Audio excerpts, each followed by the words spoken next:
Okay, is that what Odinga also captures in his book, what Council mentioned, Senator, Flame of Freedom, that when he came to work with Kanu in 1997, his main, his main drive was then to split Kanu from within? I'll be honest and I'll tell you that it's been for some of us one of the most difficult political decisions that our party leader would have made. Because the argument which was made is that if you look at the fact that the government has become so weak and there's a likelihood that it may not be able to sustain itself to the end of the next 5 years when the elections are coming.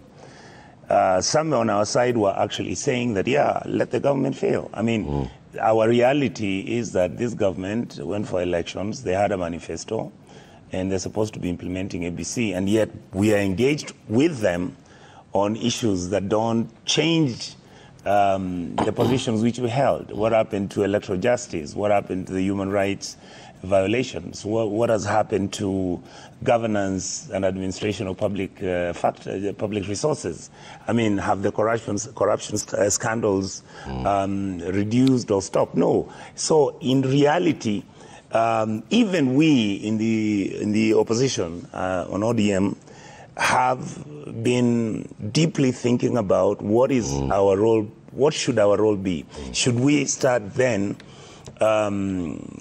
start cleaning up this government and talk about how wonderful they've been and how they have done excellent work when in the reality the facts don't support them? And the question then again on what I want to call ODM-A, their argument was that there's a possibility that slight soft power and soft diplomacy might help William Ruto change his way of operating, his behavior, his undertaking as a president. So we are caught in that space, and yet, to me, this is a space which has repeated itself since independence.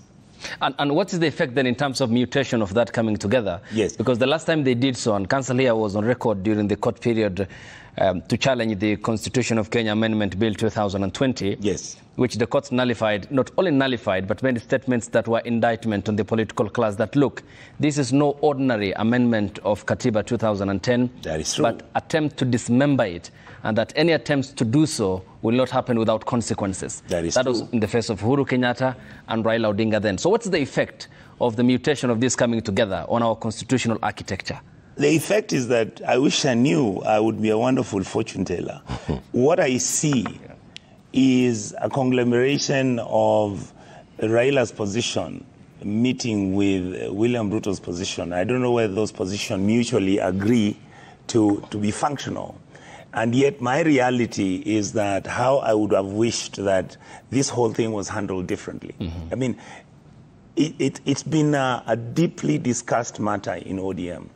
Do we accept that, yes, the government has a problem, yes, there are challenges which they have, and therefore, yes, they needed help maybe from ODM or whoever to make sure that the ship steadies at least for the next 3 years?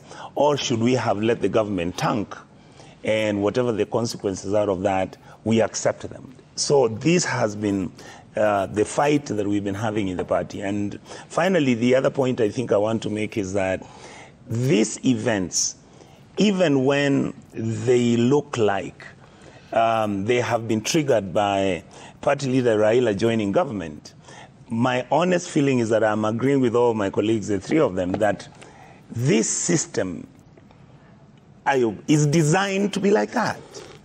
The system doesn't allow a vice president who's going to look at the head of state and tell him, look at what Gachagua is talking about, the abductions. I mean, that is what he should have been done, as he should have done, and I really give him credit for that. When these abductions started, he constantly raised them, he constantly talked about them, as many other Kenyans in the civil society and other people were talking about them. Why is it that the president doesn't listen to him? Okay. When you look at the other political issues, don't we really in this country have a serious problem with our tribalism?